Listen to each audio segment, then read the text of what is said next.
Good morning, YouTube. This is Don V with Truth Be Told. Don't forget to subscribe to my channel and click on the bell and give me a thumbs up if you would. We have some of the latest stories today coming down from the news, and we're going to just move right into them. The first one is 5 more Oregon counties vote in favor of becoming part of Idaho. I wonder why. The liberals have really taken over that state, and it's a democratically controlled state. And the people are just fed up with it. 5 counties voted in favor of leaving Oregon in Tuesday elections, the latest push by a coalition that wants a large chunk of Oregon to join Idaho instead. That border shift is not likely to happen anytime soon. Let's hope it does. The, the move Oregon's borders for a greater Idaho proposal would have Idaho take over about 3/4 of Oregon's land. Conservative supporters say Oregon is dominated by political liberal urban areas, and they would rather join Idaho, which they say is more in line with their values. For the plan to succeed, the Oregon and Idaho legislators and the U.S. Congress would need to sign off. But voters in Baker, Grant, Lake, Malheur, and Sherman counties passed measures in favor of the move on Tuesday. Mike McCarter, spokesman for the Greater Idaho Movement, called it a big win. This election proves that rural Oregon wants out of Oregon. I would too. He said in a statement Wednesday morning, if Oregon really believes in liberal values such as self-determination, the legislature won't hold our counties captive against our will. If we're allowed to vote for which government officials we want, we should be allowed to vote for which government we want as well. The measures call for the counties to start considering the move and what it would mean. Measure 28 through 46 in Sherman County, for example, requires Sherman County to promote the interest of all of the county in relocating the Oregon-Idaho border. The measure passed with 62% approval. Measure 12 through 77, which passed by a similar margin in Grant County, calls for the Grant County Court to meet on the first Wednesday of every April, August, and December to discuss whether it is in the best interest of Grant County to promote the relocation of the Oregon-Idaho border. The other 3 measures took a similar approach, mandating regular county meetings to discuss the matter. The counties joined 2 others, Jefferson and Union, where voters supported the Greater Idaho movement last year. The measures don't do a lot to move the border, but they do help promote the cause, Mr. Carter said. He hopes to bring a few more counties on board for the next election cycle. Interesting. People are just fed up with being taxed to death and having all their rights taken away from them.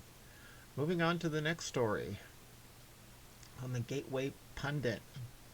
It says, breaking efforts to open debate on bill to create January 6th commission fails in the Senate. Here are the Republicans who voted with the Democrats. You mean the rhinos. The GOP finally successfully blocked the Democrats in its first filibuster of the JB admin. The efforts to open debate on the bill to create a commission to investigate the January 6th Capitol riot failed in the Senate on Friday in a 54-35 vote. Oh, boo-hoo. 60 votes were needed to move the bill forward. Here are the 6 Republican senators who voted with the Dems in favor of the January 6th commission. Collins, Murkowski, Romney, Cassidy, Sass, and Portman. Senate Majority Leader Chuck Schumer was triggered and feared Friday's filibuster may be the beginning of a trend of Republicans blocking other bills. It's about time that these people that are representing us in the Senate and the House start getting a backbone.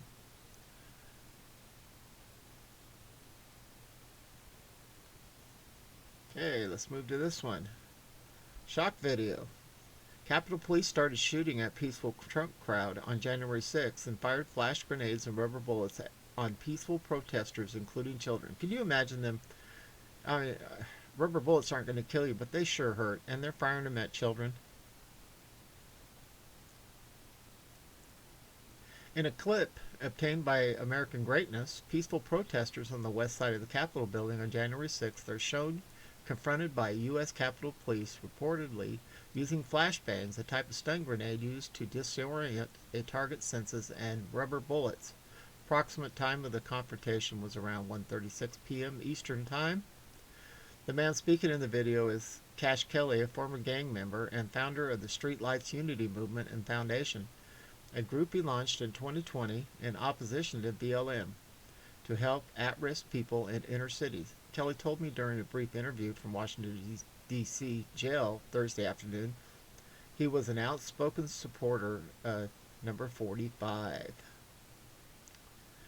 Let's see. Speaking of BLM, let's go to the next one. BLM co-founder Patrisse Cullors to step down following reports of potential self-dealing. Interesting. Say it isn't so. Someone that could destroy property and do what they did would actually think about themselves and funnel money to themselves? No way! This would never happen. Okay, the national arm of BLM abruptly announced Thursday that its co-founder and executive director Patrisse Cullors will depart from the organization. Yay! I think they need to close down the organization.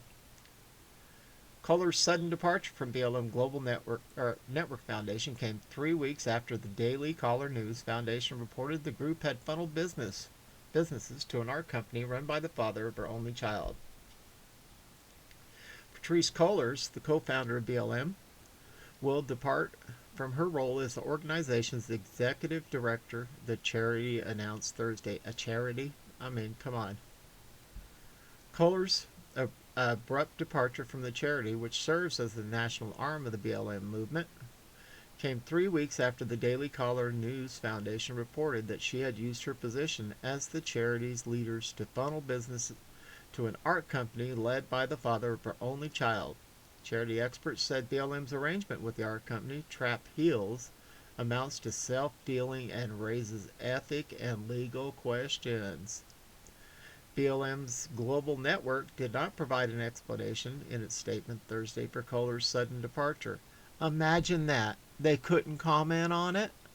The statement said Cullors would be replaced by two senior executives who will lead the group until it finds a new permanent team. Senior executives, you mean a couple thugs? BLM's global network had previously offered a vigorous defense for Cullors in April after reports revealed she had purchased 4 homes across the country for $3.2 million since 2016. I guess it pays really well to destroy other people's property. At any rate, if you want to find this story, do a search for it. This particular one's on CDN News for the People by the People. Coming back to here, we're going to say everybody have a great Memorial Day weekend. This is Don V, broadcasting out of Arizona under sunny skies. Be sure to subscribe to my channel and give me a thumbs up. I appreciate it. And this is our backup channel, and we need all the subscribers we can get. Thank you for watching me, and we will bring you another story later.